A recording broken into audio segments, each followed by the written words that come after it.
ভোটের ব্যবধানে তৃণমূল যদি এই মিছিল করতে পারে, তাহলে আগামী 2 মাসের মধ্যে দিল্লিতে কি করতে পারে সেটা বিজেপির বন্ধুদের আমরা একবার ভেবে দেখতে বলবো।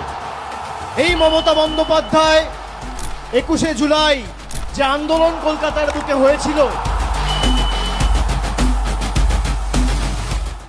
তারপর থেকে যখনই ভারতবর্ষে ভোটাধিকার কেউ প্রয়োগ করেছে, তৎকালীন যুব কংগ্রেসের সভানেত্রী মমতা বন্দ্যোপাধ্যায়ের আন্দোলনের কথা তারা মনে করেছেন এবং সে আন্দোলন আজও স্বর্ণাক্ষরে লেখা রয়েছে।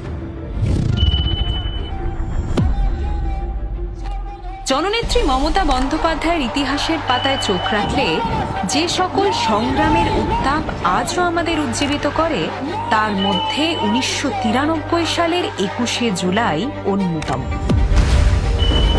সিপিআইএম এর সেই রক্তচক্ষুকে উপেক্ষা করে বাংলার অগ্নিকন্যা মমতা বন্দ্যোপাধ্যায় নির্বাচনী প্রক্রিয়ায় স্বচ্ছতা আনার জন্য সচিত্র পরিচয়পত্রের দাবিতে মহাকরণ অভিযানের ডাক দেন।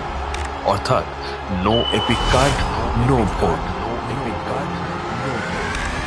সচিত্র পরিচয়পত্র যে দাবি, যে মানুষের ভোটাধিকার এবং মানুষের মৌলিক অধিকার থেকে মানুষকে যারা বঞ্চিত করেছেন তাদের বিরুদ্ধে আমরা গর্জে উঠব।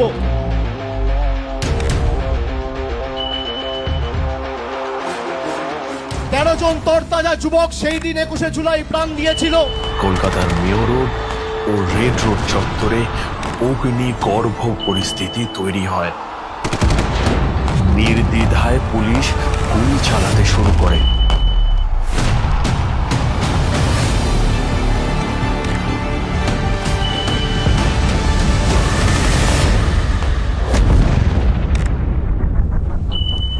গুরুতর আহত হন মমতা বন্দ্যোপাধ্যায় নিজেই।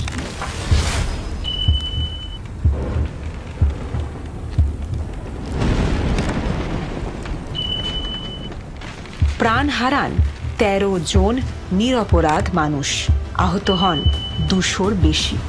নেত্রীকে আমি শ্রদ্ধা জানিয়ে তার অনুমতি চেয়ে আমি আপনাদের বলছি, আগামী দিন তৃণমূল কংগ্রেস দিল্লি যাবে এবং এসআইআর এর প্রতিবাদে বাংলার ক্ষমতা কি সারা ভারতবর্ষকে দেখাবে। আগামী 26-এর লড়াই শুধু মমতা বন্দ্যোপাধ্যায়কে চতুর্থবার মুখ্যমন্ত্রী করার লড়াই নয়, আগামীর লড়াই বিজেপিকে শূন্য করার লড়াই, বিজেপিকে শূন্য করার লড়াই, বিজেপিকে শূন্য করার লড়াই।